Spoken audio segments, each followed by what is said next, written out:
সম্মানিত মাটিচুর হ্যাঁ, নাম বলবো না, নাম বলবো। আমরা আজানটা শেষ হলে সম্মানিত মাটিচুরদের পরিবার সহ তাদের নাম প্রকাশিত করা হবে।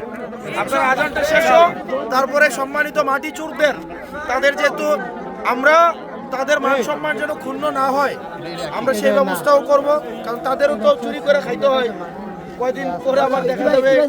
এই কারণে একটু অপেক্ষা করে সবগুলা ক্রমান্বয়ে প্রকাশ করা হবে। একটু অপেক্ষা করুন, আজানটা শেষ হোক। আর রাস্তার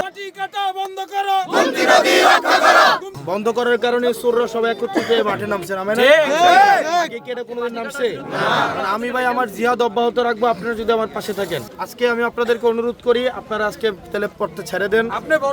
হ্যাঁ, আমি তাইলে হচ্ছে আমি প্রশাসনকে নিয়ে আবার বসবো, এই চোরদের বিরুদ্ধে আবার ইয়া করবো। আপনারা তাহলে আজকে ঈদের দিন আপনি যদি আমাদেরকে নিশ্চিত করতে পারেন যে আমাদের এই মাটি কাটা বন্ধ করতে পারবেন, তাহলে আমরা এটা এই রাস্তা ছাড়বো না, আমরা ছাড়বো না। আপনারা সহায়তা করলে আমি এই নিশ্চয়তা দিতে আমরা ইনশাআল্লাহ সবসময় আপনার পাশে আছি ইনশাআল্লাহ। সহায়তা করবেন তো? ইনশাআল্লাহ।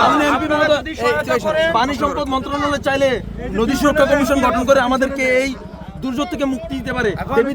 দেবিদ্বার এমন একটা জোন যেখানে মানে হিউজ পরিমাণে মাটি কাটা হয় এবং সংখ্যাগরিষ্ঠ লাইসেন্সবিহীন এই ইটভাটাগুলোর বিরুদ্ধে চাইলে জলবায়ু পরিবর্তন মন্ত্রণালয় চাইলে তাদের বিরুদ্ধে অ্যাকশন নিতে পারে, কিন্তু আমরা দুঃখজনকভাবে সত্য তাদের বিরুদ্ধে কোনো ধরনের অ্যাকশন এই দুই মন্ত্রণালয় নেয় নাই।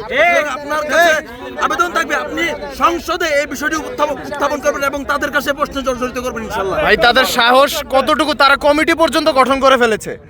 তাদের মাটি চুরি করে খায়।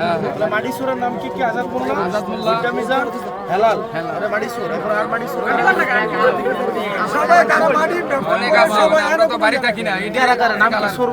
মাটি চোরের নাম যদি না বলেন, আপনারা যেটা বললেন এটাই তো। মাটি চোর লক্ষ্মীপুরের কি বানার নাম? আজাদ মোল্লা। মাটি চোর, মাটি চুরি করে খায়। আর মাটি চুরি করে আর ওইদিকে আমার